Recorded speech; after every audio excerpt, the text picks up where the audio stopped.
She desperately needed this cleaning job to feed her son. So when some man threw a tantrum over cold coffee in the kitchen, she kicked him out and told him to grow up. What she didn't know, he was the city's most dangerous mafia boss. And now he won't let her go. Celia Martinez needed exactly 3 things from this job: a paycheck, health insurance, and enough left over to keep Leo in that private school for 1 more year. She didn't need to know who owned the mansion, didn't need to make friends with the staff, and definitely didn't need any drama. The wrought iron gates had opened automatically when the cab dropped her off at 6 a.m. Now, standing in the marble foyer with her cleaning supplies and a thermos of gas station coffee, Celia took in the crystal chandeliers and Renaissance paintings with the emotional investment of someone reading a cereal box. Rich people. Same problems. Fancier wallpaper. You must be the new girl. An older man in a pristine butler's uniform appeared from nowhere, moving like a ghost. His name tag read Bernard. His face read, "I've seen things that would break you. I'll show you to the kitchen. You'll start there." Great. Celia followed him through hallways that smelled like furniture polish and old money. The place was dead quiet, not peaceful quiet, but the kind of silence that happens when people are afraid to breathe too loud. They passed a maid dusting a vase like it might explode. Another staff member practically flattened himself against the wall to let them pass. "Is everyone here terrified of dust, or?" Celia asked. Bernard's expression didn't change. "You'll understand soon enough. 3 rules. Don't ask questions. Don't go into the East Wing. And whatever you do, don't." A crash echoed from somewhere ahead, followed by a man's voice roaring words that would make a sailor blush. Bernard's face went gray. Oh no, not today. They rounded the corner into a kitchen the size of Celia's entire apartment. All stainless steel and marble countertops, with enough cooking equipment to run a restaurant. And in the middle of it stood a man in an expensive black suit, tie loosened, dark hair slightly disheveled, holding a coffee mug like he wanted to prosecute it for crimes against humanity. "This is cold." He slammed the mug down. Coffee splashed across the counter. "How many times do I have to?" He spotted a trembling junior cook in the corner. "You. Did you make this?" The cook looked ready to faint. "I am sorry, Mr. Salerno, sir, I didn't." "Sorry doesn't make it hot, does it?" The man's voice could cut glass. He was maybe 40, with the kind of sharp features and cold eyes that suggested he'd never heard the word no, and lived in a world where people jumped when he entered a room. Right now, he was having a meltdown over coffee like a toddler who'd been told he couldn't have candy. Celia had raised a 10-year-old through terrible 2s, 3s, and every age after. She recognized a tantrum when she saw one. Bernard grabbed her arm. "Don't." Too late. "Hey," Celia's voice cut through the kitchen like a referee's whistle. "You." "Suit." The man turned slowly, looking at her like she'd just appeared out of thin air. The kitchen went so quiet Celia could hear her own heartbeat. "Excuse me?" His voice dropped to something dangerous. "You're excused," Celia said flatly, setting down her cleaning supplies. "Out. My kitchen. Now." Time stopped. Somewhere, a spatula clattered to the floor. Bernard made a sound like a dying animal. The man in the suit blinked. Once. Twice. Like his brain was buffering. "Your kitchen?" "I'm the new head maid, which means this," Celia gestured around, "is my responsibility. And I'm not cleaning up after your little temper tantrum over lukewarm coffee." So she pointed at the door. "Out. Come back when you can act like a grown man." The silence that followed could have suffocated someone. Every person in that kitchen looked like they were watching a car crash in slow motion, horrified, unable to look away, already mourning the victim. The man stared at Celia. His jaw tightened. His hands flexed. She crossed her arms and stared right back, utterly unbothered. Then something impossible happened. The corner of his mouth twitched. His shoulders started shaking. And Victor Salerno, the most feared mafia boss on the East Coast, a man who'd allegedly once made a rival disappear for interrupting his dinner, threw his head back and laughed. Not a polite chuckle. A real, full-body laugh that echoed off the kitchen walls, the kind of laugh that sounded rusty from disuse. "Oh my God," he wheezed, actually wiping his eyes. "Oh my," another wave of laughter. "You have no idea." "I have plenty of ideas," Celia interrupted. "And my first idea is you leave, so I can clean this mess and make proper coffee. You want hot coffee? I'll bring you hot coffee. But you don't get to throw tantrums in my workspace. That's the deal." Victor's laugh faded into something that looked almost like wonder. He studied her face like he was trying to figure out if she was real. "What's your name?" "Celia." "Celia," he tested it out, still smiling. "Celia just fired me from my own kitchen." "I didn't fire you. I'm giving you a timeout. There's a difference." Another crack of laughter. Then, to everyone's shock, Victor Salerno straightened his tie, nodded once, and walked toward the door. He paused in the doorway, looked back at Celia, and said, "I like my coffee black. 2 sugars." And Celia, "What?" "Welcome to the family." He left. The kitchen remained frozen for exactly 5 seconds. Then Bernard lunged forward, gripping Celia's shoulders. "Do you have any idea what you just did? Do you know who that was?" "An overgrown toddler with expensive taste in suits. That was Victor Salerno." "Victor Salerno?" Bernard looked ready to pass out. "The Victor Salerno. He's killed people for less than what you just." "He laughed," Celia pointed out. "That's what's terrifying," Bernard hissed. "He never laughs. He never. People don't talk to him like that. People who disrespect him don't. They disappear." Celia processed this information, looked around at the staff who were all staring at her like she was a ghost who didn't know she was dead yet. "Huh," she said finally. "So, I just told off a Mafia boss."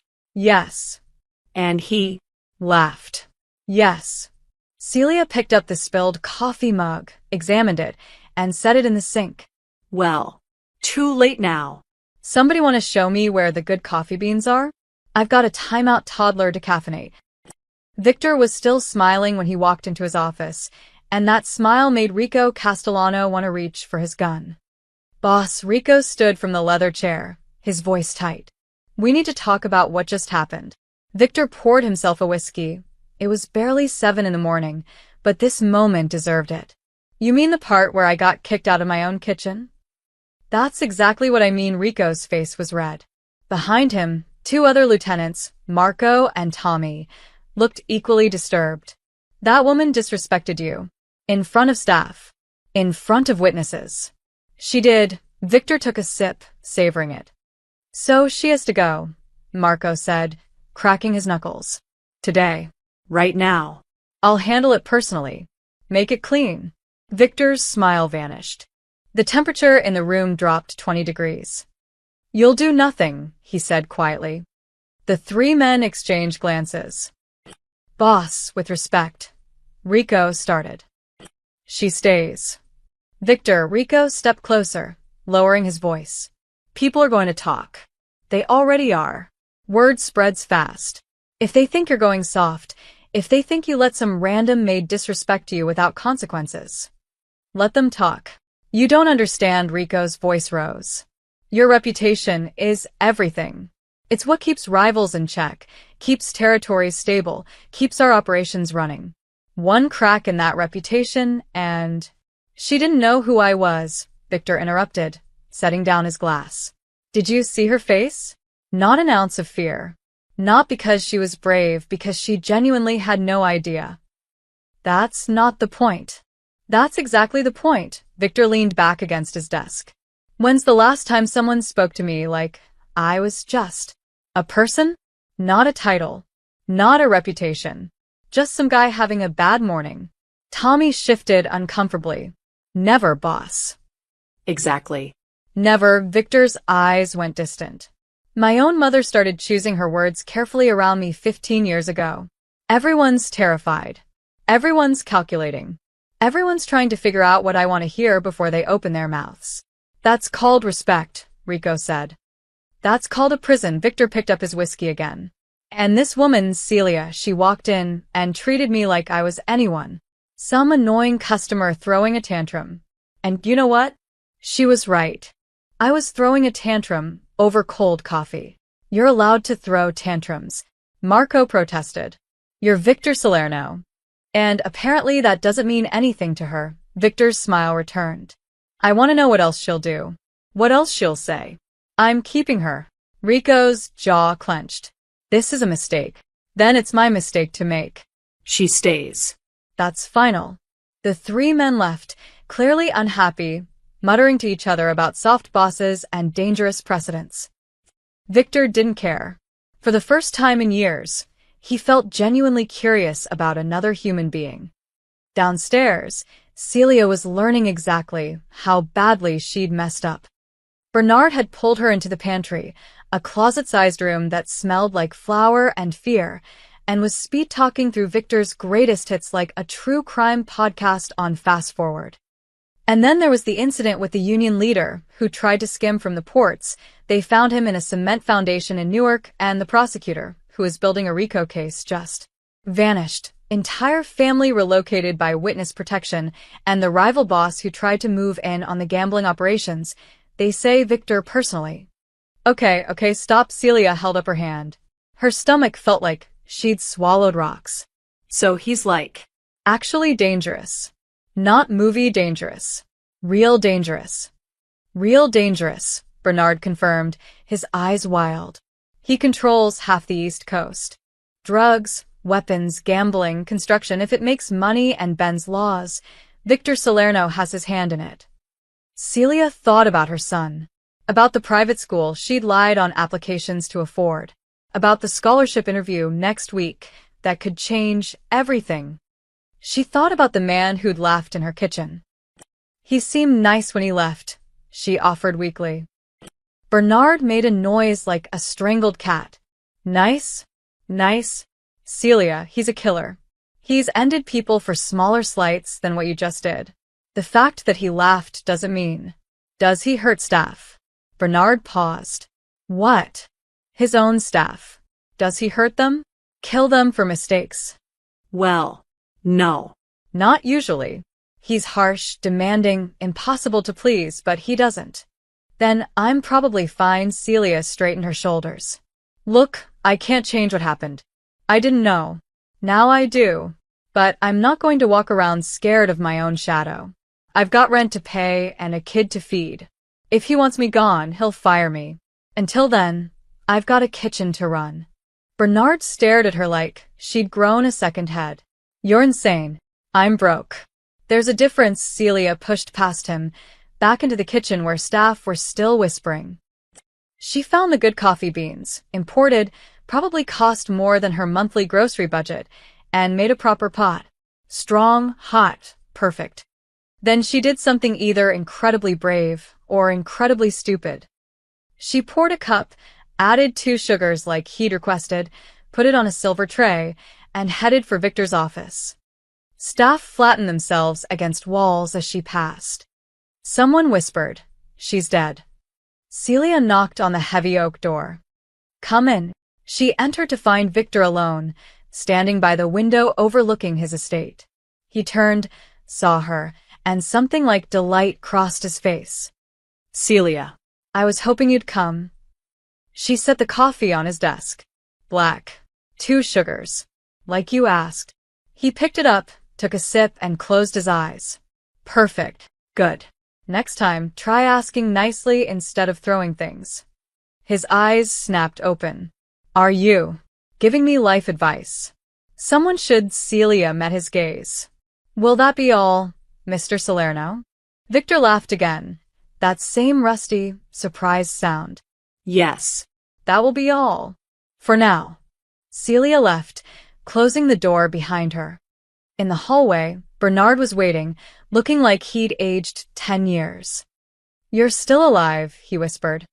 Apparently, Celia said, and went back to work.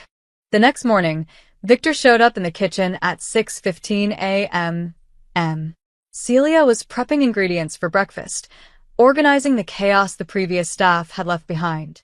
She heard expensive shoes on marble and didn't even look up. Coffee's not ready yet. Come back in 10 minutes. I'm not here for coffee. She glanced over. Victor was leaning against the doorframe in dark slacks and a white dress shirt, sleeves rolled to his elbows. Casual. Relaxed. Deliberately taking up space in her domain. Then why are you here? Watching you work. That's creepy. I prefer supervisory.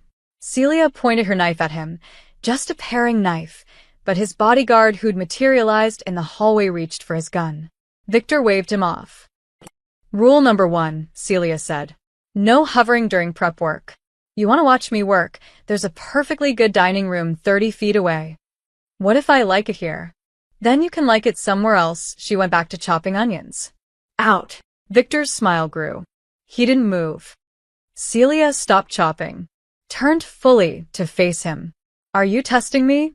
Maybe. Do you want burnt breakfast? Because that's how you get burnt breakfast. He laughed and left. But he came back the next day. And the day after that. By the end of the week, Victor's morning kitchen visits had become routine. More importantly, they'd become a game. Thursday morning, he walked in and immediately opened the industrial fridge. What are you doing? Celia demanded. Getting juice. There's juice in the dining room. I want it from here. He pulled out an expensive bottle of fresh squeezed orange juice, poured himself a glass using a measuring cup because he couldn't find a regular glass, and drank it while maintaining eye contact. Celia dried her hands on her apron, walked over, took the measuring cup from him, poured the rest down the sink. Oops. Victor's eyebrows shot up. Did you just?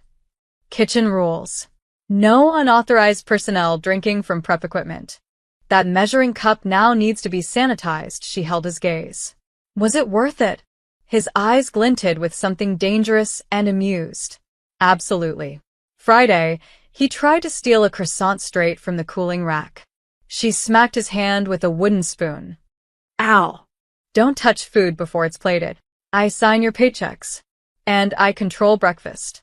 Your move, boss. Saturday, he sat on the counter, the actual counter, where she prepared food, swinging his legs like a kid. Get down. Make me. Celia grabbed a spray bottle of water she used for the herbs and spritzed him directly in the face. Victor sputtered. Shit. Water dripped from his hair onto his $2,000 shirt. Behind him, 2 guards looked ready to commit murder. Bernard, delivering morning mail, made the sign of the cross. Then Victor started laughing so hard he nearly fell off the counter. You did not just spray me. You were acting like a cat. I treated you like a cat. Celia returned to her work. Down. Now. He got down, still grinning, water still dripping. You're insane. You're in my way. The staff started gathering in nearby hallways during these exchanges. Not close enough to be obvious, but close enough to watch. It was better than television. He's going to kill her, one maid whispered. He's going to marry her, another countered. He's definitely going to do something to her, a guard muttered. Bernard just kept praying. Sunday morning, Victor brought reinforcements.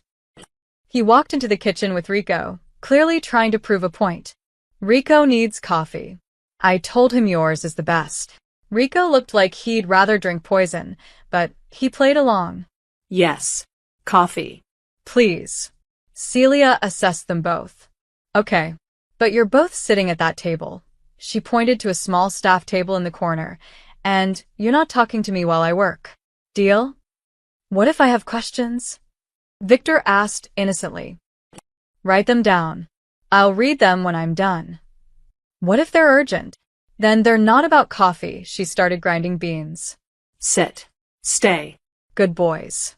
Rico's eye twitched. No one had called Victor Salerno a good boy and lived to tell about it. Except Celia just did. And Victor sat.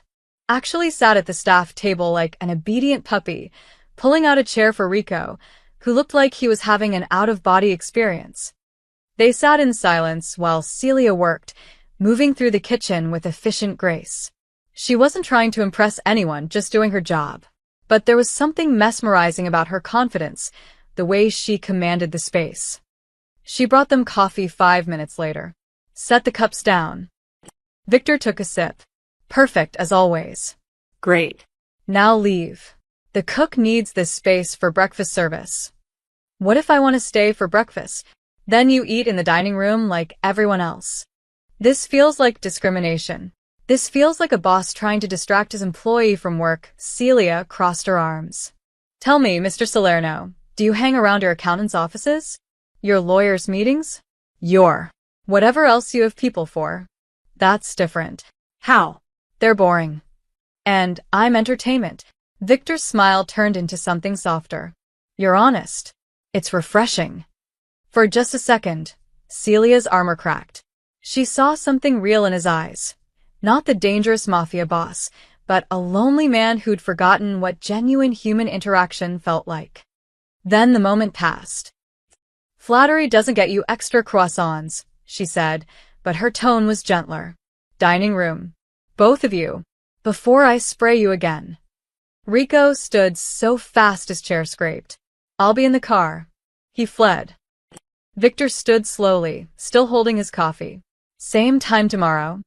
Don't you have crimes to commit or something? I multitask. He headed for the door, then paused. Celia? What? Your kitchen rules. I like them. He left before she could respond. Celia stood there, wooden spoon in hand, feeling something she absolutely should not be feeling about her employer. Especially one who could make her disappear. God help me, she muttered, and got back to work. It started with the gardener. Marcus Webb had worked the Salerno estate grounds for 6 years. 6 years of saying, yes, sir, keeping his head down, and working whatever hours were demanded without complaint.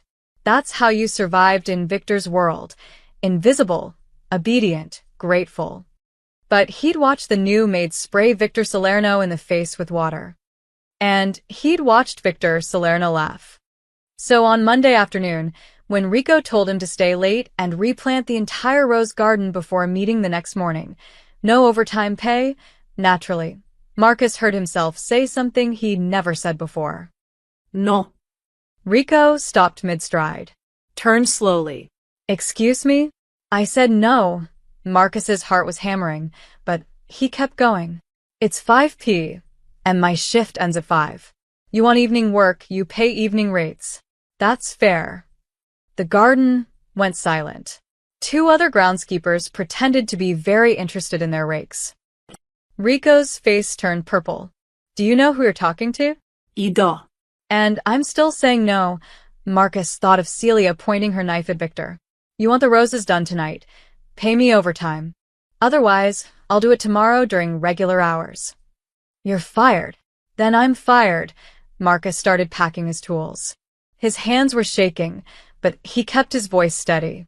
I'll get my final check from payroll. He made it 3 steps before Rico grabbed his arm. Let him go. Everyone turned. Victor stood on the terrace, coffee cup in hand, looking almost bored. He must have been watching the whole thing. Boss, Rico started. He asked for fair pay, for fair work. What's the problem? Victor took a sip of coffee. Marcus, you want overtime rates? Marcus swallowed. Yes, sir. Fine. Time and a half. Standard rate. Victor turned to Rico. Make sure payroll knows. And Rico? Next time you need rush work done, you come to me first. We don't bully the staff. He walked back inside. Rico looked like he'd been slapped. Marcus looked like he'd seen God. The story spread through the mansion like wildfire. By Tuesday, the head housekeeper, a woman named Patricia who'd been terrorized by Rico's sister for months, actually knocked on Victor's office door. Bernard tried to stop her. Patricia, don't. You can't just. Watch me, she knocked harder. Come in. Patricia entered. Victor was reviewing documents, didn't look up. Mr. Salerno, I need to discuss the cleaning schedule. Talk to Rico. I tried. He ignored me. So I'm talking to you. She pulled out a crumpled piece of paper. This is the schedule Rico's sister made. She has me working doubles 3 times a week with no advance notice. I have a daughter. I need consistent hours, or I can't arrange childcare. Victor finally looked up, studied her face. How long has this been happening? 8 months. And you're just telling me now? Patricia lifted her chin. I was scared. Then I watched you let Marcus negotiate overtime. I watched you get kicked out of your own kitchen by a woman half your size. I figured, maybe things are different now. Something flickered in Victor's eyes. Not anger, something more complicated. Give me that schedule. She handed it over. He scanned it, his jaw tightening. This is garbage. You should have come to me months ago. He grabbed a pen, made quick notes. You want regular hours? Monday through Friday, 8 to 4. No surprises. Same pay. Tell Rico's sister if she has a problem, she talks to me. Patricia's eyes went glassy. Thank you, Mr. Salerno. And, Patricia? Anyone else having scheduling problems, send them to Bernard. He'll keep a list. This stops today. She left looking dazed. Victor sat back, rubbing his temples. When had he become the kind of boss who didn't know his own staff was being abused? When had he stopped caring? By Wednesday, the mansion felt different. Staff made eye contact in hallways. Quiet conversations happened in break rooms. Someone actually laughed, out loud in the foyer. And Rico was losing his mind. This has to stop. He cornered Victor in the study, Marco and Tommy flanking him. Do you see what's happening? The staff thinks they can negotiate now. They think they have power. They're asking for basic fairness, Victor said calmly. They're undermining the hierarchy. Your authority. My authority is fine. Is it? Rico slammed his hand on the desk. Because from where I'm standing, it looks like that maid walked in here and turned everything upside down. The staff used to be invisible. Quiet. Now they're making demands. They're making requests, Victor corrected. And reasonable ones. She's softening you, Rico said quietly. Dangerously. Can't you see it? Ever since she showed up, you're different. Laughing. Compromising. Being. Nice, he said, nice, like it was a terminal disease. Maybe I was being an asshole before. You were being a boss. Rico's voice rose. Fear is what keeps this organization running.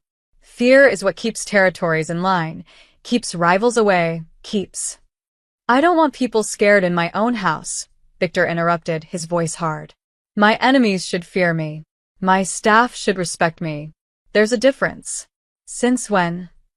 Since I had someone treat me like a human being instead of a monster, and I realized how much I missed it, Victor stood, getting in Rico's face. You want to challenge my decisions? Fine. But you do it privately, and you do it with respect. Otherwise, you can leave. Rico stepped back, shocked. Victor had never threatened to dismiss him before. They'd been together for 15 years. Boss, I'm just trying to protect. I know. And I appreciate that. But this is my call. The household staff gets treated fairly. That's the new rule. You have a problem with that, you know where the door is. Rico left, stiff with anger. Marco Linegerth. Boss, the guys are talking. Some of them think. They think you're going soft. Let them think what they want. And if rivals hear about this? If they think you're vulnerable? Victor's smile turned cold. The old Victor. The dangerous one. Then they're welcome to try something. And I'll remind everyone exactly who I am. Marco nodded and left. Alone, Victor walked to the window. Down the garden, he could see Celia walking back from the greenhouse, probably getting fresh herbs for dinner. She was singing. He could see her lips moving, completely unaware of the earthquake she'd caused. She'd been here less than 2 weeks and had already revolutionized his household. Victor wasn't sure if that terrified or thrilled him. Possibly both. Celia left work at exactly 2:45 p.m. every day. Victor noticed because he'd started unconsciously tracking her movements, when she arrived, when she took breaks, when she left. Thursday afternoon, he watched from his office window as she hurried out the service entrance, checking her phone anxiously. She wore the same determined expression she had when kicking him out of the kitchen, but underneath it was something else. Worry. Bernard, Victor called. The butler appeared instantly. Yes, sir. Where does Celia go every afternoon? I believe she picks up her son from school, sir. She mentioned needing to leave by 3 when she was hired. She has a son. Yes, sir. 10 years old. The boy is why she took the position. Needed the income and health insurance. Victor processed this. She takes the bus. 2 buses, actually. It's quite a commute. Something twisted in Victor's chest. She spent 2 hours commuting every day, probably left her kid alone in the mornings, all for a job where she'd unknowingly yelled at one of the most dangerous men on the East Coast. Get Marcus to bring the town car around. Have him follow her route. Make sure she gets home safely. Don't make it obvious. Bernard hesitated. Sir, if she notices. Then tell Marcus to be subtle. Victor turned back to his window. She's staff. I'm responsible for staff safety. Of course, sir. Bernard left, clearly not buying that explanation for a second. Leo Martinez was having the worst day of his 5th grade year, which was saying something because most of his days at Riverside Preparatory Academy were pretty terrible. Nice sneakers, Goodwill. Leo ignored Brandon Ashford, the richest kid in class whose dad owned half of downtown. He focused on his math worksheet, the one subject where he consistently outscored everyone. I'm talking to you, scholarship boy. Leo's pencil pressed harder against the paper. His mom had explained that some kids would be mean because Leo didn't come from money like they did. She told him to be the bigger person, to focus on his studies, to remember why he was here. But being the bigger person was exhausting. His shoes are from Target, Imogen chimed in, her voice dripping with fake sympathy. My mom wouldn't even donate those. At least I earned my spot here, Leo said quietly, still not looking up. I didn't have Daddy buy it. Brandon's face turned red. What did you just say? You heard me. Brandon shoved Leo's desk. Papers scattered. You think you're smart? You're nothing. You don't belong here. Mr. Ashford. The teacher intervened, but the damage was done. Leo gathered his papers with burning cheeks, counting down the minutes until 2:45 when his mom would be waiting outside with her tired smile and her questions about his day that he'd answer with lies. Celia spotted Leo immediately. He had that slumped posture he got when Brandon had been particularly cruel.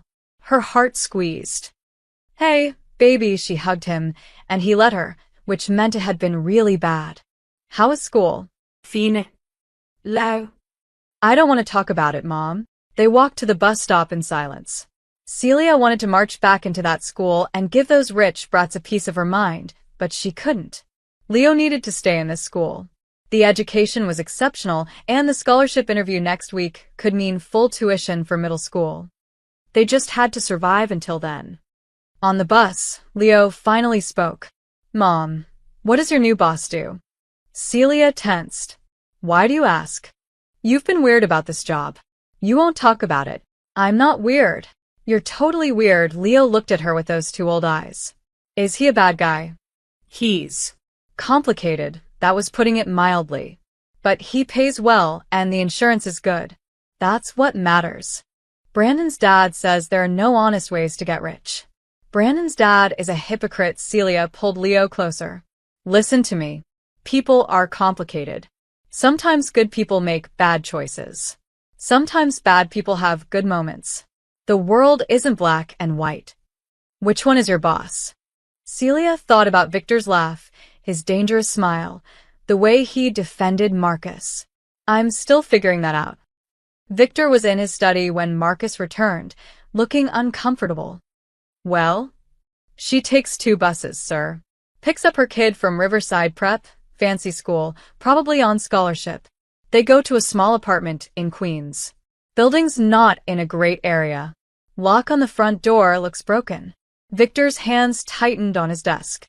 Riverside Prep? That's a 40-minute bus ride from here. Plus another 20 to her place, yes, sir.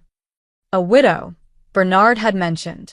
A widow with a 10-year-old son, working herself to exhaustion, living in a building with a broken lock, all so her kid could have opportunities she probably never had. And Victor had thrown a tantrum over cold coffee. Tomorrow, have a car ready for her at 2:30. Tell her it's a new staff benefit, transportation for those with children. She'll refuse, sir. Then make it a company policy. Non-negotiable, Victor pulled out his phone, texted his head of security. And get someone to fix that front door lock. Make it look like the landlord finally got around to it. Marcus's lips twitched into an almost smile. Anything else, sir? Find out what scholarship she's applying for. Quietly. Sir? Just do it. After Marcus left, Victor sat alone with his whiskey, thinking about a woman who faced him without fear but probably lay awake every night worrying about making rent. A woman who'd lost a husband. A woman who didn't know Victor had probably crossed paths with every criminal organization in the city at some point. A woman whose past he suddenly, desperately needed to understand. He opened his laptop and typed her full name into the secure database his people maintained. Celia Martinez. Queens, New York. Widow. The file loaded. Victor's blood went cold. Husband. Daniel Martinez. Deceased. Former soldier. Victor's crew. 8 years ago. The botched warehouse operation. The one that still kept Victor up some nights. 3 men dead, including Danny Martinez, young kid, barely 25, new to the organization.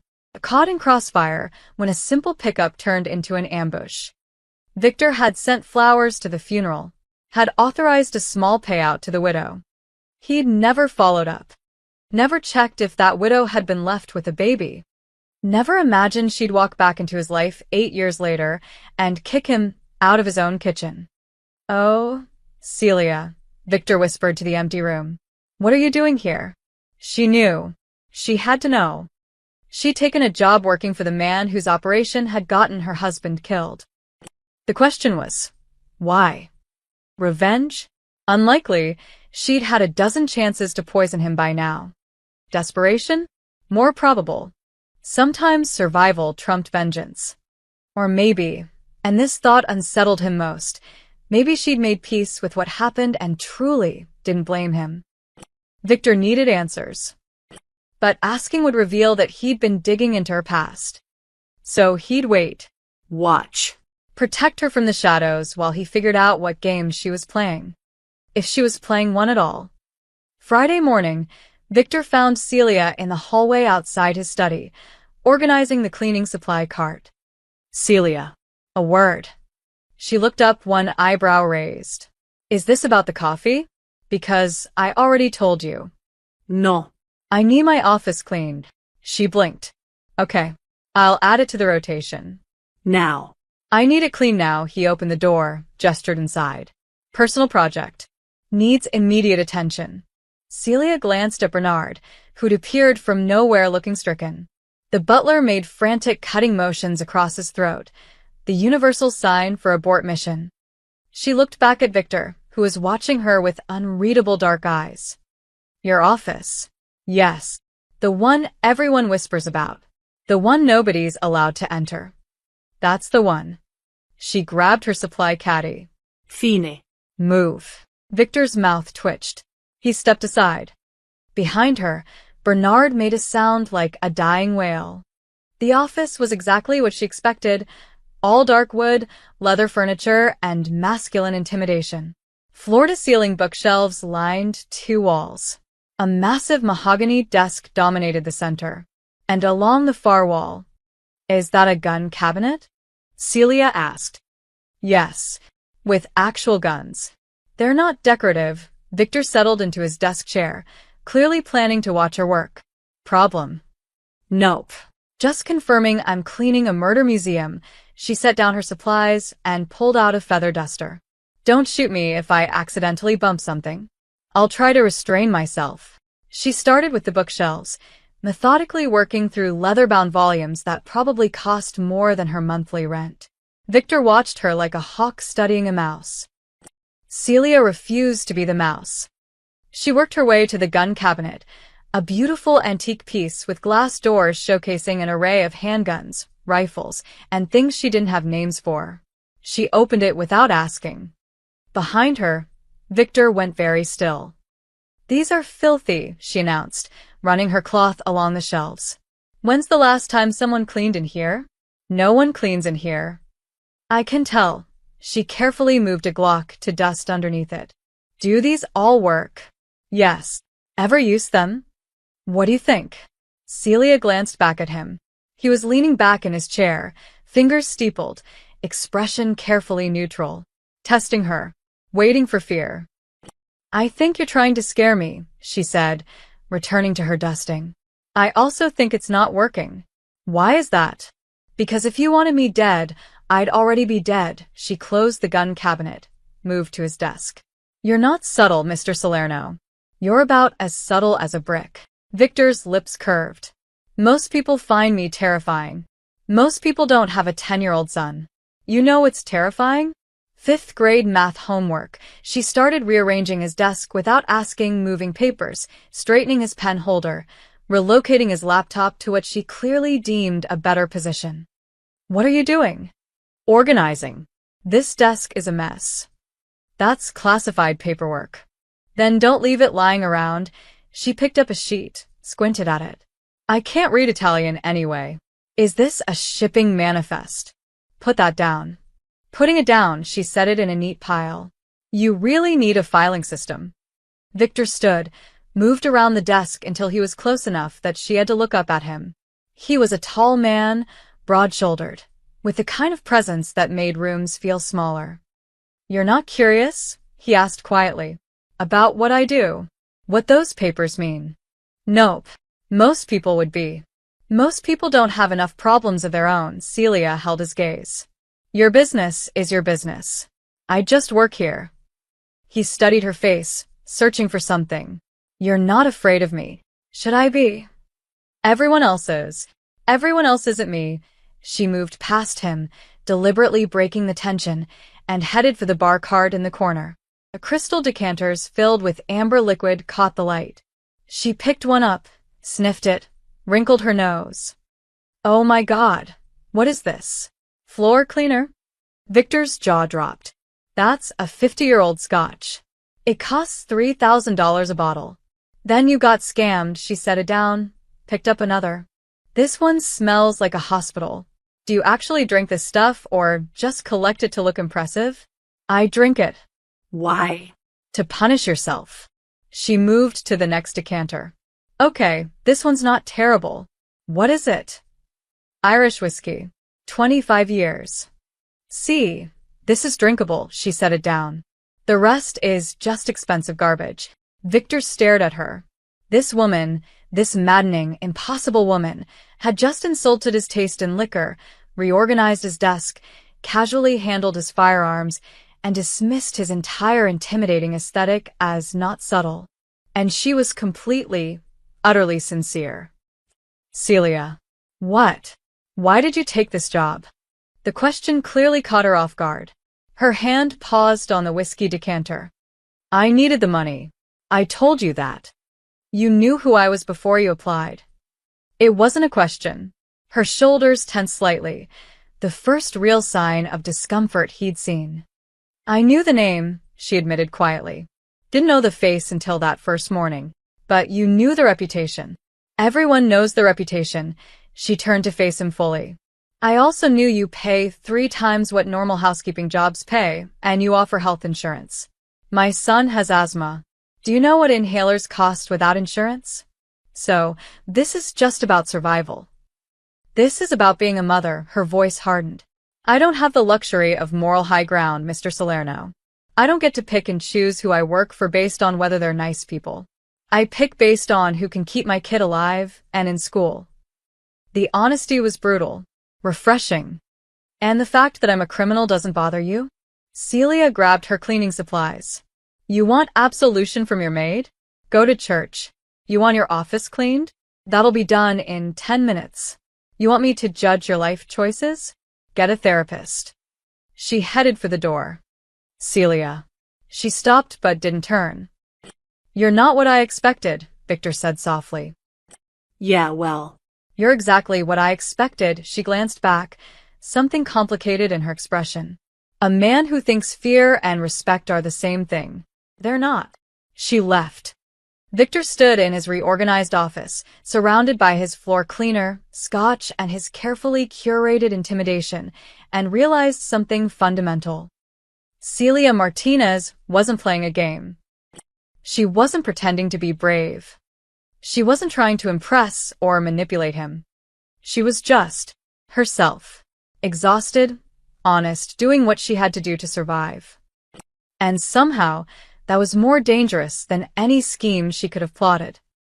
Because it made him want to protect her. And wanting people was how men like Victor got destroyed. The Rusty Anchor wasn't the kind of bar that appeared in tourist guides. Tucked into a forgotten corner of Brooklyn, it catered to a specific clientele, men who did business in shadows and settled disputes with violence. Enzo DeLuca sat in the back booth, nursing his third bourbon, listening to his Lieutenant Tommy, Two Fingers Greco, tell the story for the third time. I'm telling you, boss, it's true. My cousin works security at the Salerno estate. He saw it himself. This maid, 5'0", nobody special. She kicked Victor out of his own kitchen. Told him to leave. Called him an overgrown toddler. Enzo's weathered face remained impassive, but his eyes glittered. And Victor did what? Laughed. Actually laughed. Then left like she'd given him an order. Tommy leaned in.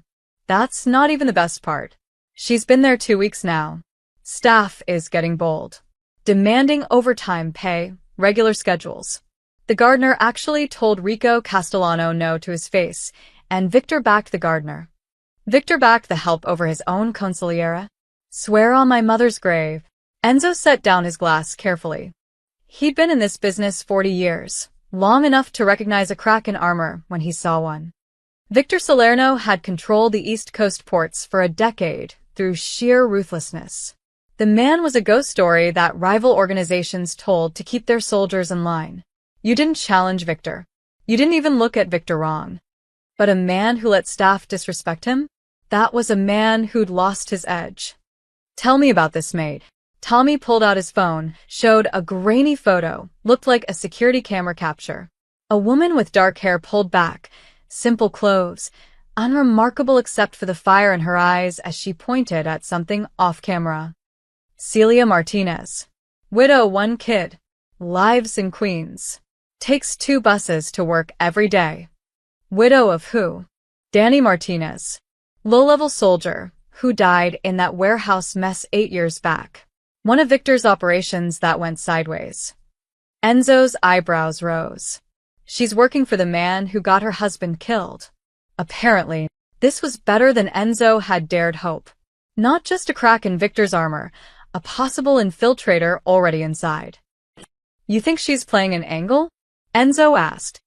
Nah. Word is she's just broke. Needs the money, Tommy shrugged. But here's the thing, Victor's different around her. Softer. My cousin says he watches her leave every day. Had his driver start taking her home for safety. He's protecting her. He's attached to her. Looks like it. Enzo smiled slowly. In this business, attachments were weaknesses. And weaknesses could be exploited. I want everything on Celia Martinez. Where she lives, where the kid goes to school, her routine, her vulnerabilities. Everything. You thinking what I think you're thinking? Victor's built his reputation on being untouchable, unknowable, but a man protecting someone. Enzo tapped his glass. That's a man with something to lose. And when the East Coast sees that Victor Salerno can be hurt through a maid, when they see he's gone soft, his territories become vulnerable. You want to move on his operations? Not yet. First, we test the waters. We prove he's compromised. Enzo's smile turned cold. We prove the legend is just a man.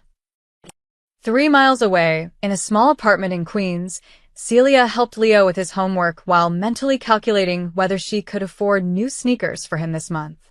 The ones he had were developing holes. Mom, you're not paying attention. Sorry, baby. What was the question? If a train leaves Chicago at 60 miles per hour. Her phone buzzed. A text from an unknown number. Carl will pick you up at 6 a.m. tomorrow. Company policy. Don't argue. There. Despite everything, she smiled. The man communicated through commands even in text messages. She typed back, I can take the bus. His reply was instant. You can. But you won't. See you tomorrow. Who's that? Leo asked, trying to peek. My boss. He's Persistent. Is he nice? Celia thought about Victor's dangerous smile, his gun cabinet, the way his entire household flinched at his presence. She thought about him laughing in her kitchen, defending Marcus, reorganizing his world to accommodate her schedule. He's complicated, she said finally. Like I told you before. You talk about him a lot. I do not. You totally do. Mr. Salerno this, Mr. Salerno that. Leo mimicked her voice, grinning. Finish your homework. Are you friends with him? no. He's my boss. But you like him. Leo. You smile when you talk about him. You never smile about anything work-related. Celia opened her mouth to argue, then closed it. When had her 10-year-old become so observant? It's not like that, she said quietly. He lives in a different world than us. A dangerous world. We work together. That's all. Okay, Leo didn't sound convinced, but he went back to his math. Celia stared at her phone, at Victor's text, and felt something twist in her chest. She couldn't afford to like Victor Salerno. Couldn't afford to see him as anything other than a paycheck. Because men like him, men who lived by violence, they destroyed everything they touched eventually. She'd already lost one person to that world. She couldn't lose herself to it too. Back at the Rusty Anchor, Enzo's phone rang. He answered without greeting. It's done, a nervous voice said. I got access to the staff schedule. The maid drops her kid at Riverside Prep every morning at 8:15. Picks him up at 2:45. Like clockwork. Good. How much? You said 10 grand. You'll get 15 if you keep feeding the information. Can you do that? A pause. If Rico finds out I'm talking to you. Rico won't find out. This stays between us. Enzo's voice turned hard. Unless you get cold feet. Then everyone finds out. Understand? Yeah. Yeah, I understand. Then we're in business. Enzo hung up and smiled at Tommy. Get our people ready. I want eyes on the kids' school starting Monday. Routine surveillance only, no moves yet. Just watch and learn. You're really doing this? Going after Victor's maid? I'm not going after her. Enzo finished his bourbon. I'm proving a point. The great Victor Salerno has a weakness. And once the other families see that, once they see him scramble to protect some nobody. He didn't finish the sentence. Didn't need to. In their world, perceived weakness was actual weakness. And actual weakness meant territories changed hands, power structures collapsed, empires fell. Victor Salerno had ruled through fear for a decade. Time to see how he ruled through love. Monday evening, Celia was finishing the dinner cleanup when Rico Castellano walked into her kitchen. Not Victor's friendly morning visits. This was different. Rico moved like a predator, all sharp angles and barely contained rage. Two of his men flanked him, silent, threatening presences in expensive suits. The junior cook who'd been helping Celia immediately found an excuse to vanish. Ms. Martinez, Rico's voice was cold. We need to talk. Celia didn't stop scrubbing the pot she was working on. I'm listening. Look at me when I'm speaking to you. She set down the pot, turned slowly, met his eyes with the same unbothered expression she'd given Victor 2 weeks ago. Better? Rico's jaw clenched. Do you know what you've done? Made dinner? Cleaned the kitchen? My job. Don't play stupid. He stepped closer. Since you arrived, this household has fallen apart. Staff making demands, questioning orders, disrespecting authority. Asking for fair treatment isn't disrespecting authority. It is when they forget their place. Rico's voice rose. We have an order here.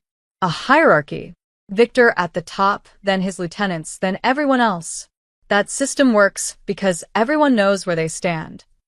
Celia crossed her arms. Sounds like a system that works great for you. It works for everyone. It keeps things stable. It keeps people scared, Celia corrected. There's a difference. Rico took another step forward. He was trying to intimidate her with his physical presence, a tactic that probably worked on most people. Celia had faced down an angry mafia boss over cold coffee. She'd raised a strong-willed 10-year-old through the terrible twos. Rico Castellano didn't even crack her top 10 most intimidating encounters. "You need to understand something," Rico said, his voice dropping to something dangerous. "Victor may find your little act charming, but I see through it. You're chaos. You're disruption. And if you don't start showing proper respect. Respect is earned, not demanded." "Excuse me?" "You heard me," Celia's voice stayed calm, almost conversational. "You want me to respect you? Try asking nicely instead of storming into my kitchen making threats. Try treating staff like human beings instead of furniture. Try." "This isn't your kitchen." "Actually, it is. Check the staff assignments. Victor put me in charge of kitchen operations." "Which means you," she pointed at the door, "need to leave." The two guards shifted uncomfortably. Rico's face turned an unhealthy shade of purple. "You're firing me? From a kitchen? I'm asking you politely to leave my workspace." See? "That's how respect works. I demonstrated it. Your turn. Do you have any idea who you're talking to?" Rico Castellano, consigliere. Victor's right hand. Known for being ruthless, efficient, and, according to kitchen gossip, having a sister who terrorizes the housekeeping staff, Celia picked up her scrub brush. "Did I miss anything?" "You're making a mistake. Maybe. But it's my mistake to make in my kitchen." She went back to scrubbing. "Doors that way." "Feel free to use it." For a long moment, Rico just stared. He wasn't used to this. People standing up to him, dismissing him, treating him like he was the problem instead of the solution. "Victor's protecting you now," he said quietly. "But that won't last forever. And when it ends..." "Is that a threat?" "It's a fact. People who disrupt the natural order don't last long in this world." "Good thing I'm just trying to clean a kitchen then." Celia finally looked at him again. "Are we done? Because this pot isn't going to scrub itself, and unlike some people, I have actual work to do." Rico's hands clenched into fists. For a second, Celia wondered if she'd pushed too far. Then he spun on his heel and stormed out, his guards following. The moment they were gone, Patricia emerged from the pantry where she'd been hiding. "Oh my God," she whispered. "Oh my God, Celia, you can't. That was Rico. I know who it was. He's killed people for less. He's not going to kill me in Victor's kitchen." Celia hoped that was true. "He was trying to scare me, bully me into backing down. And you kicked him out like a stray dog." Patricia started laughing, quiet, slightly hysterical laughter. "You treated Rico Castellano like a stray dog." From the hallway, Celia heard whispers, realized at least half a dozen staff members had been listening. Someone started clapping, slowly at first, then others joined in. Bernard appeared in the doorway, looking torn between pride and absolute terror. "Celia, that was either the bravest or stupidest thing I've ever witnessed." "Probably stupid," Celia admitted. "But I meant what I said. He doesn't get to come in here throwing his weight around. You know he's going to retaliate. Let him try." She went back to her dishes, ignoring the trembling in her hands. "I've got pots to scrub." The staff slowly dispersed, but Celia could feel something had shifted. They weren't just watching anymore. They were choosing sides. In Victor's study, Rico burst in without knocking. "She has to go." "Today." "Right now." Victor looked up from his paperwork. "Who?" "You know exactly who. That maid just kicked me out of the kitchen." "Me." "She treated me like she treats me?" Victor's lips twitched. "This isn't funny. She's undermining everything we've built. The staff thinks they can challenge us now. They think they have power. They think they have basic rights. That's not the same thing. It leads to the same place, chaos." Rico slammed his hands on the desk. "You need to fire her. Make an example. Show everyone that insubordination has consequences." "No." "Victor." "She stays, Rico. I've told you this." Victor's voice hardened. "And, before you argue, let me ask you something. When was the last time you actually listened to what staff needed? When was the last time you treated them like people instead of tools? They are tools. That's the point. They serve us. We pay them. Everyone knows their role. And you wonder why they're unhappy, Victor stood. Maybe Celia's right. Maybe respect needs to be earned. Rico stepped back like he'd been slapped. She's changing you. Can't you see it? The woman shows up and suddenly you're questioning everything, soft on staff, letting people talk back. I'm questioning whether fear is the only way to lead. It's the best way to lead. It's kept you alive, kept our operations running, kept rivals in check for 10 years. And it's made my own home feel like a prison. Victor moved to the window. Down in the garden, he could see Celia leaving through the service entrance, probably heading to her car. The one he'd arranged for her. She's not changing me, Rico. She's reminding me I'm human. In our world, that's a weakness. Maybe. Or maybe it's the only thing that keeps us from becoming monsters. Victor turned back to his consigliera. She stays. That's final. And if you go near her again trying to intimidate her, we're going to have a problem. Rico's eyes widened. You're choosing her over me? I'm choosing to run my household the way I see fit. You have a problem with that. There's the door. For the second time that day, Rico Castellano was dismissed from a room. He left rigid with fury, already planning his next move. If Victor wouldn't see reason, maybe he needed a reminder of what happened when you let sentiment cloud judgment. Maybe he needed to see exactly what kind of danger Celia Martinez represented. Tuesday at 2:43 p.m., Leo Martinez walked out of Riverside Preparatory Academy with his math homework tucked under his arm and absolutely no idea that 3 men in a black SUV had been watching him for the past hour. Marcus, Victor's driver, sat in the town car 50 yards away, engine idling, checking his watch. Ms. Martinez had texted that she'd be 2 minutes late. Heavy traffic on the expressway. Leo stood under the school's front awning, waiting. Other kids streamed past him toward expensive cars driven by nannies and parents. Brandon Ashford made a point of bumping Leo's shoulder on the way to his mom's Range Rover. See you tomorrow, scholarship boy. Leo ignored him, pulling out his phone to text his mom that he was waiting. He didn't notice the black SUV pulling up to the curb. But Marcus did. Something was wrong.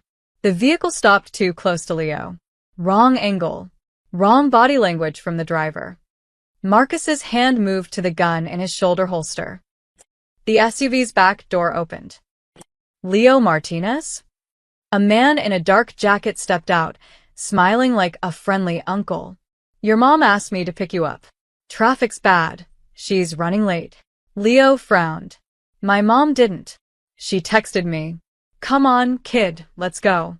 She's worried. Marcus was already out of the car, moving fast. Leo took a step back. I don't know you. Smart kid. The man's smile turned cold. But we're doing this the easy way or the hard way. He lunged. Leo screamed. Marcus pulled his gun. Back off. Everything happened at once. 2 more men jumped from the SUV. One pulled a weapon. Parents screamed, grabbing their children. The school's security guard fumbled for his radio. Marcus fired a warning shot into the air. Get away from the kid.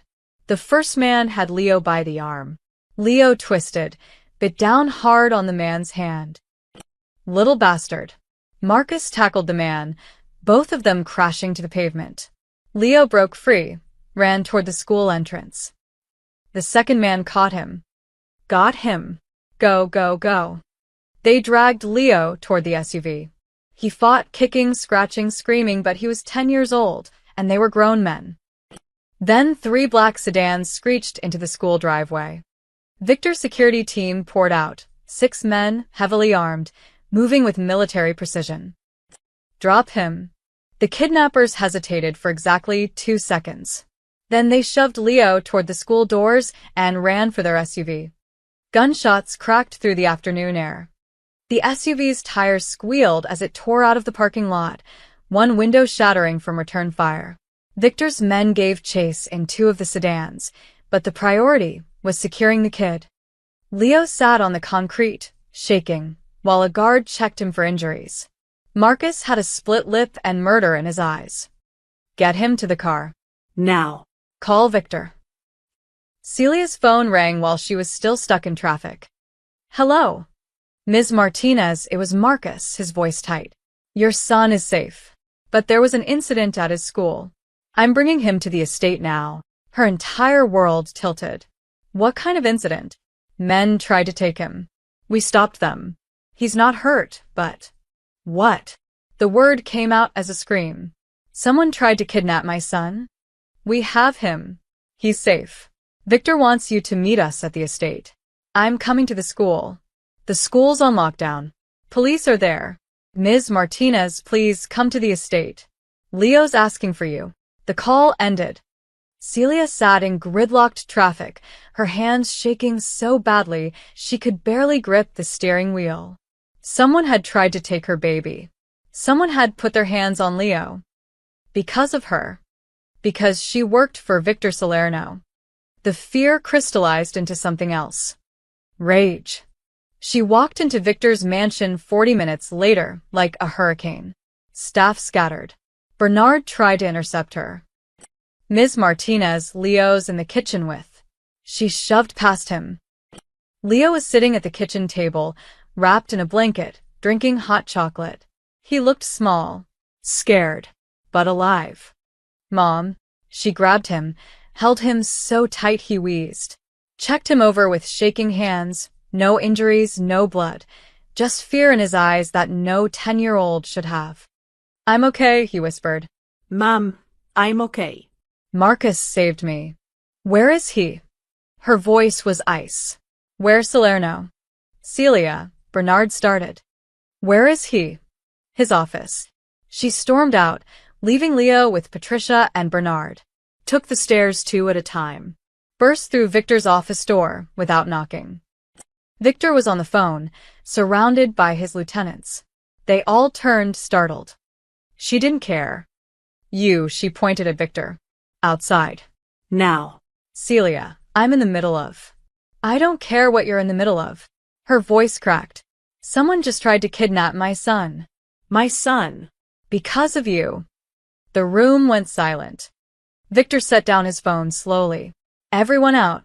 Boss, Rico started. Out. The lieutenants fled like their lives depended on it. When the door closed, Celia let loose. You said working here was safe. You said staff was protected. But your world followed me home and put my baby in danger. Tears streamed down her face, fury and fear mixing. He's 10 years old, Victor. They grabbed him at school. I know.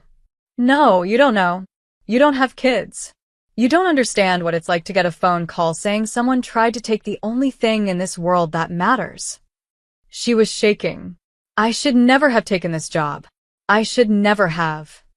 Stop, Victor moved toward her, hands raised. Celia, stop. Breathe. Don't tell me to breathe. Then listen, his voice was hard. This wasn't random. This was Enzo DeLuca, a rival trying to get to me through you. My men are already hunting him down. He made a mistake attacking someone under my protection. Under your protection? Celia laughed bitterly. They got within 5 feet of my son. And my men stopped them. Marcus took a beating to keep Leo safe. I have 6 guys in the hospital and another 10 tracking that SUV across 3 states. Victor's eyes blazed. No one touches what's mine and walks away. I'm not yours. Leo's not yours. We're just… You're more than staff, the words came out rough. Raw. You've been more than staff since the moment you kicked me out of that kitchen. Celia froze. Stared at him. You can't say things like that, she whispered. Why not? Because men like you destroy everything they care about, her voice broke. My husband died in your world, Victor. I can't. I won't let Leo. That's not going to happen. You can't promise that. Watch me. He stepped closer, his presence overwhelming. Enzo DeLuca just signed his death warrant. By tomorrow morning, he'll know what happens when someone threatens my people. And Leo will have round-the-clock protection until this is resolved. I should quit. Take Leo and leave. Go somewhere you people can't find us. You could, Victor's voice softened. Or, you could let me fix this. Let me protect you both properly. Celia wanted to run. wanted to grab Leo and disappear. But she'd tried running from poverty, from grief, from fear. Running never worked. If anything happens to him, she started. It won't.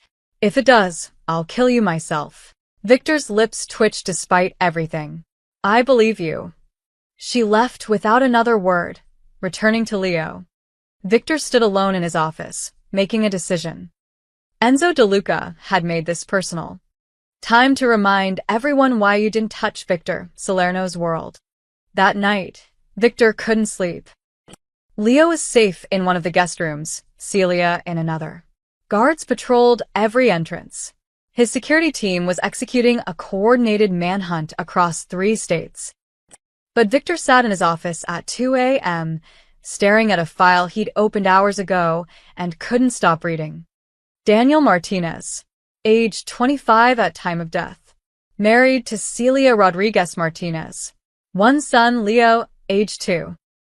The warehouse operation had been straightforward: pick up a weapons shipment, transport it to a secure location. Simple. Routine. Except someone had tipped off the feds. They'd walked into an ambush. 3 men died in the crossfire before Victor's crew could extract. Danny Martinez had taken 2 bullets to the chest, covering their retreat. Victor had called him a hero at the funeral, had handed Celia an envelope with $50,000 and a promise that his family would be taken care of. Then Victor had moved on to the next crisis, the next operation, the next war. He'd never followed up, never checked if that promise had been kept, never wondered about the widow with the toddler. 8 years later, she'd walked into his kitchen and kicked him out. She'd known. All along, she'd known exactly who he was. The question that kept Victor awake was simple and impossible. Why? Revenge? She'd had a dozen chances to poison his food, tamper with his medication, slip information to his enemies. Desperation? More likely. But taking a job with the man responsible for your husband's death required a special kind of desperation, or forgiveness Victor wasn't sure he'd earned. At 3 a.m., he heard footsteps in the hallway. Celia appeared in his doorway, wearing borrowed sleep clothes, her hair loose around her shoulders. She looked younger, vulnerable. Couldn't sleep either? She asked. No, he closed the file. Too late, she'd already seen her own name on the folder. Her expression didn't change. So you finally figured it out. How long have you known who I was? Since before I applied for the job. She walked in, settled into the chair across from his desk like they were discussing the weather. I knew your name, your reputation, what you did. And you came to work for me anyway. I did. Why? Victor's voice was raw. Your husband died in my operation. I got him killed. Why would you? You didn't get him killed. Celia's voice was steady. Come. Danny made choices. He knew the risks when he joined your crew. He knew what world he was entering. That doesn't make it okay. No. It doesn't. She looked at him directly. But it makes it his responsibility, not just yours. Victor stood, paced to the window. I should have followed up. Should have made sure you were taken care of. I gave you money at the funeral, and just forgot. You didn't forget. You moved on. That's what people like you do. No accusation in her voice. Just fact.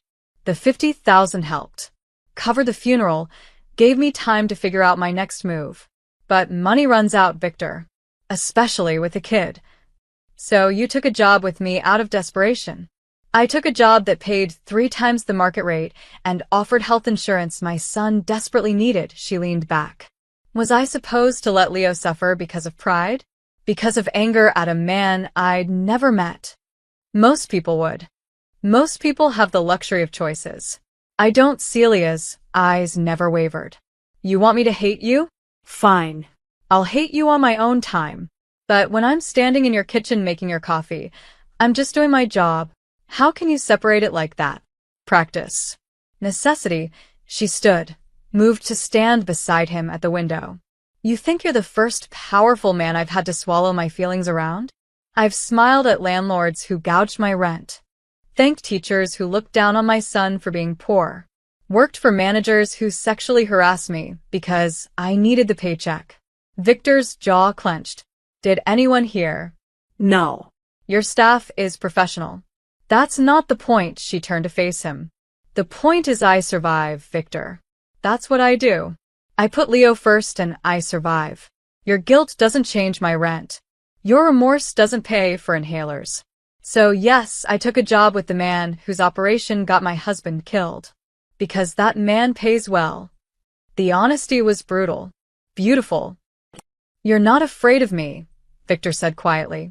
Not because you don't know what I am, but because you've already lost everything that matters once. What else can I do to you? Exactly. Celia's smile was sad. You don't scare me, Victor. You're just a man who eats in my kitchen. A man who throws tantrums over cold coffee. A man who, despite everything, seems lonely. I'm a killer. Probably. But you're also the guy who defended his gardener's right to overtime pay. Who arranged a car service, so I wouldn't take 2 buses. Who's currently losing sleep over whether you failed my husband 8 years ago. She reached out, touched his arm lightly. You're complicated. I told Leo that. I didn't lie. Victor looked at her hand on his arm. Such a simple touch. When was the last time someone had touched him without fear or calculation? Celia, Don't, she pulled her hand back. Don't apologize for Danny. He made his choices. Don't promise to protect me. You've already proven you will, even though it makes you a target. And definitely don't tell me how you feel about me, because we both know where this is going and neither of us can afford it. Where is it going? She met his eyes, and for the first time, he saw her armor crack completely. Saw fear and want and resignation. Somewhere dangerous, she whispered. For both of us. I don't care. You should. Men like you don't get happy endings, Victor. And women like me can't afford to bet on fairy tales. She headed for the door. Get some sleep. Tomorrow you're going after Enzo, and I need to figure out what to do about Leo's school. Celia. She stopped but didn't turn. Thank you, Victor said, for telling me the truth. For not lying about why you're here.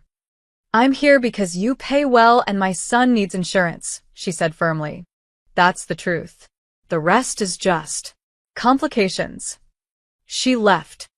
Victor stood alone in his office, surrounded by files documenting his crimes, and one folder about a woman who saw through all his armor to the lonely man underneath. He'd spent 10 years building a reputation on fear. And Celia Martinez had dismantled it in 2 weeks by treating him like a human being. The realization should have terrified him. Instead, for the first time in years, Victor Salerno felt something close to hope. Even if he knew, like Celia did, that their story probably didn't have a happy ending. Men like him never did. Word spread fast in their world. By Wednesday afternoon, every family from Boston to Baltimore had heard the story. Victor Salerno's maid kicked him out of his own kitchen. Victor Salerno let staff negotiate. Victor Salerno had gone soft over some nobody widow. Enzo DeLuca made sure of it. He told the story in every bar, every backroom, every meeting. Embellished it. The great Victor Salerno, tamed by a maid. Domesticated. Neutered. The other bosses laughed. Some nervously. Victor's reputation still carried weight. But others laughed with genuine amusement. A crack had formed in the legend. Enzo was preparing to exploit it when his phone rang. DeLuca, Victor's voice was ice. We need to talk. Salerno. Heard you've been busy playing house. Heard you tried to kidnap a 10-year-old boy. That's low, even for you. Don't know what you're talking about, Enzo smiled at his lieutenants. But I'm hearing interesting stories about you. About how you've lost your edge. Then let's settle this. You and me. Neutral ground. Why would I do that when I can just wait for you to collapse from within? Because I'm offering you a chance to walk away with your operations intact. Victor's voice hardened. Or you can refuse, and I'll dismantle everything you've built piece by piece. Your choice. Enzo considered. Victor sounded confident, but then again, he always did. And if Victor was desperate enough to offer a meeting, maybe the rumors were true. Maybe he was vulnerable. The old warehouse on Pier 9. Tomorrow noon. You, me, and 2 men each. Done. The call ended. Enzo looked at Tommy. Get everyone ready. Victor wants a meeting? We'll give him a funeral. Thursday morning, Celia found Victor in his office, loading guns. You're going after him. Yes. And you're probably walking into a trap. Victor smiled. Definitely walking into a trap. Then why go? Because Enzo needs to believe I'm desperate. Weakened. It's the only way he'll get careless. He holstered a pistol. He'll bring more men than agreed. He'll try to kill me in what looks like a fair fight. And when he does, my team will be ready.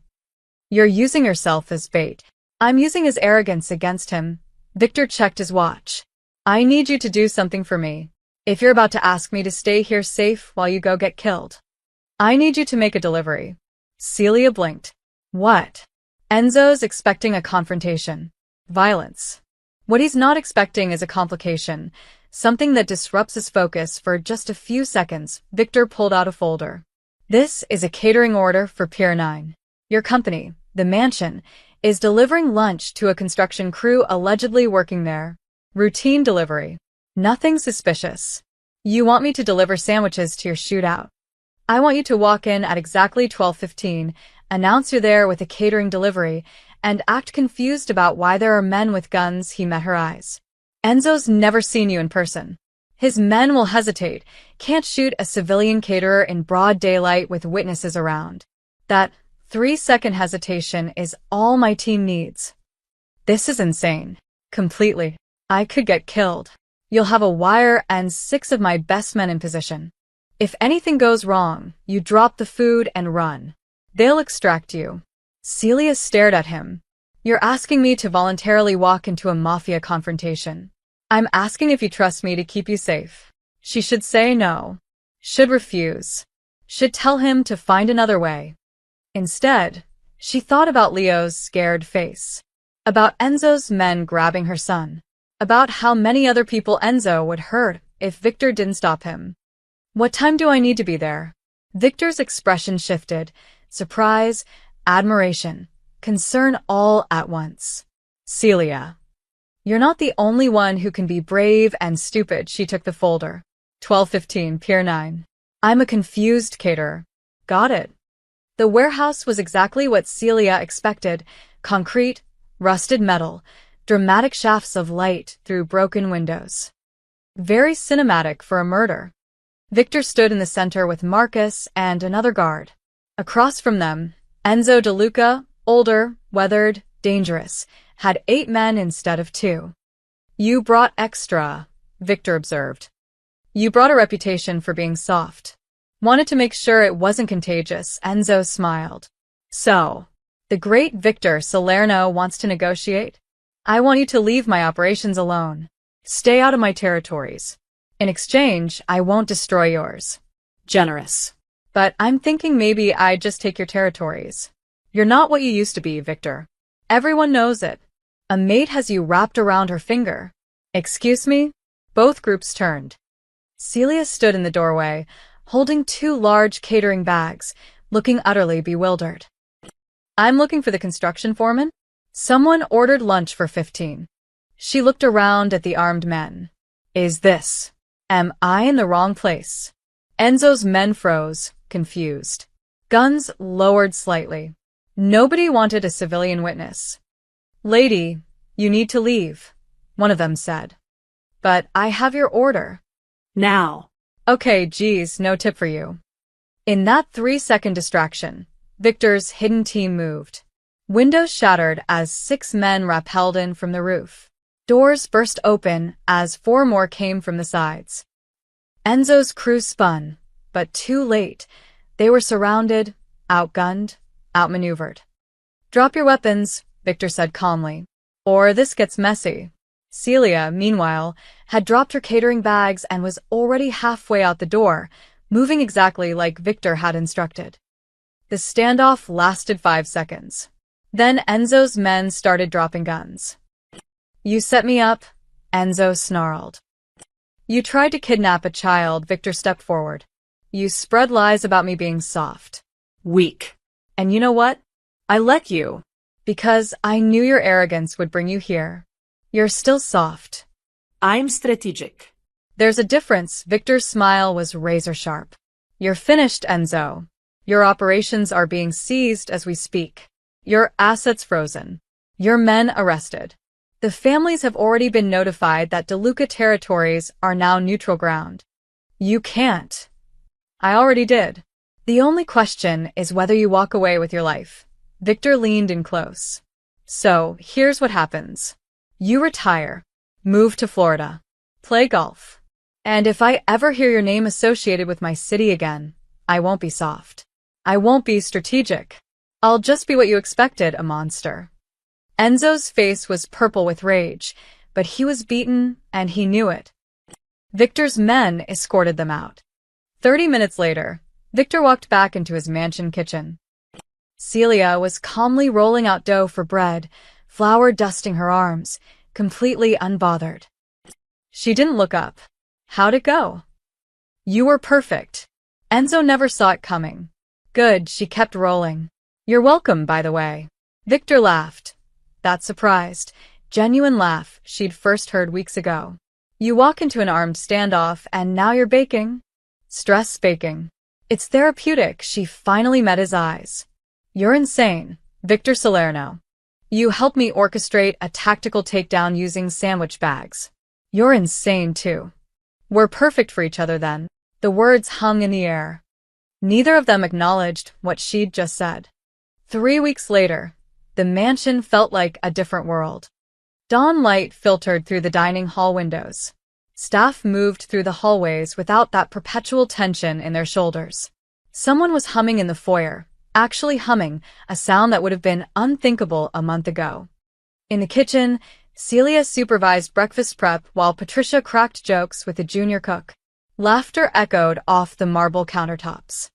Your coffee, boss. Bernard delivered Victor's morning cup with significantly less terror than before. Ms. Martinez says if it's not hot enough this time, you can make your own. Victor, reviewing documents at the dining table, smiled. Tell Ms. Martinez her coffee is perfect as always. Tell him yourself. Celia called from the kitchen.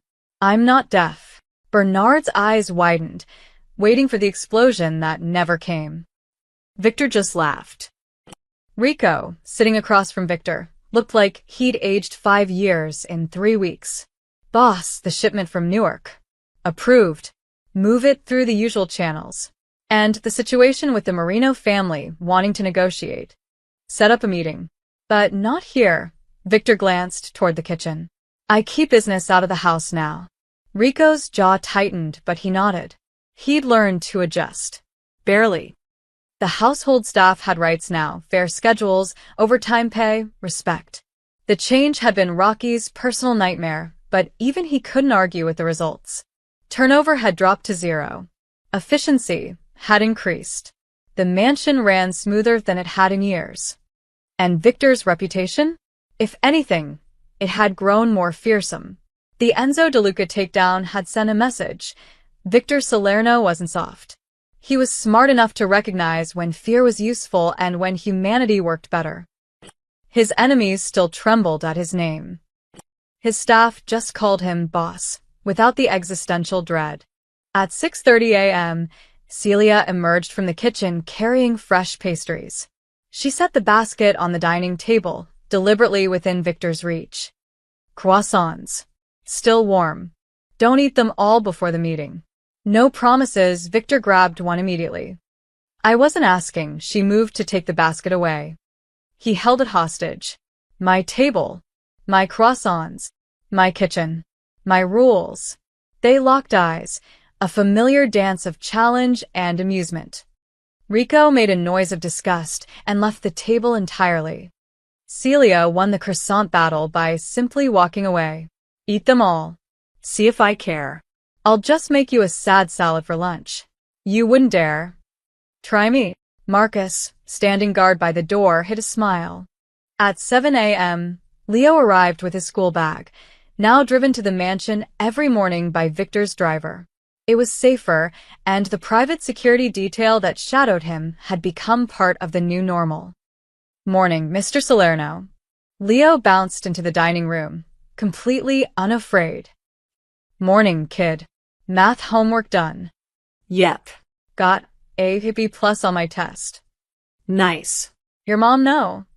She will when she sees my backpack. Leo grabbed a croissant. Are these the fancy ones? Everything here is fancy, Celia said, appearing with Leo's lunch bag. And you're going to be late. Car's waiting. Leo hugged her goodbye. That tight squeeze she desperately needed 3 weeks ago when she'd almost lost him. Now, it was just routine. Normal. Safe. Bye, Mr. Salerno. Stay out of trouble, kid. No promises.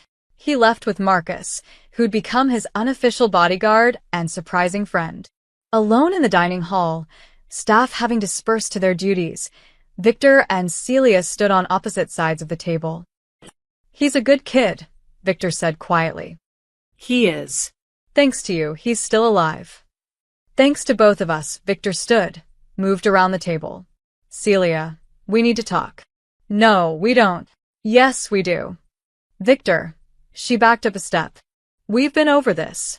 I work here. You're my boss. That's all this can be. Is it? It has to be, but her voice wavered. You're a dangerous man in a dangerous world. I have a son to protect. We can't. I'm not asking you to marry me, though the thought had crossed his mind more than once. I'm asking if you ever feel what I feel. When we're in the same room, when you're deliberately annoying me just to see if I'll laugh. Celia's defenses cracked. Every single day. Then why? Because I'm scared the admission came out raw. Not of you. Of this. Of caring about someone in your world again. Of losing again. She met his eyes. I've already buried one person I loved because of this life. I can't do it twice. Victor moved closer, stopped just short of touching her. I can't promise safety. I can't promise forever. But I can promise that right here, right now, you and Leo are the most protected people on the East Coast. And that every morning I wake up, the first thing I think about is whether you're going to kick me out of your kitchen again. Despite everything, Celia smiled. You're such a disaster. I'm your disaster. Presumptive. He kissed her. Quick, soft, a question more than a demand. She didn't pull away, didn't slap him, just stood there for a moment after, eyes closed, processing. This is a terrible idea, she whispered. Completely. I'm still not quitting my job. Wouldn't dream of asking. And if you ever throw another tantrum over cold coffee, you'll kick me out of the kitchen. I know, he smiled. I'm counting on it. She opened her eyes and Victor saw everything there. Fear and want, resignation and hope, past grief and possible future joy all tangled together. We're taking this slow, she said firmly. Glacially slow. And you're still sleeping in your own wing. For now. And if Rico gives me any trouble, I'll fire him before you finish the sentence. Celia laughed. That real, genuine laugh he'd worked so hard to earn. You're impossible. You're difficult. We're perfect for each other. Finally, something we agree on. She pushed past him, heading back to the kitchen. At the door, she paused. Same time tomorrow, Mr. Salerno? Wouldn't miss it, Ms. Martinez. Good. Because someone needs to keep you in line. She disappeared into her kingdom. Victor stood alone in the dining hall, surrounded by morning light and the distant sound of staff actually enjoying their work, and realized something profound. For 10 years, he'd ruled through fear. Now, he couldn't even control his own breakfast schedule without permission from a 5-foot-tall maid who'd walked into his life and casually dismantled everything he thought he knew about power. Victor Salerno, feared by criminals across the eastern seaboard, respected by families from Boston to Miami, had finally met his match. And she just threatened him with a sad salad. He smiled. From the kitchen, Celia's voice rang out. And stay out of my croissants. They're my croissants. Not anymore. Bernard, passing through the hallway, shook his head. The great Victor Salerno, he thought, brought to his knees by a maid with a wooden spoon and zero respect for authority. It was the most beautiful thing he'd ever witnessed.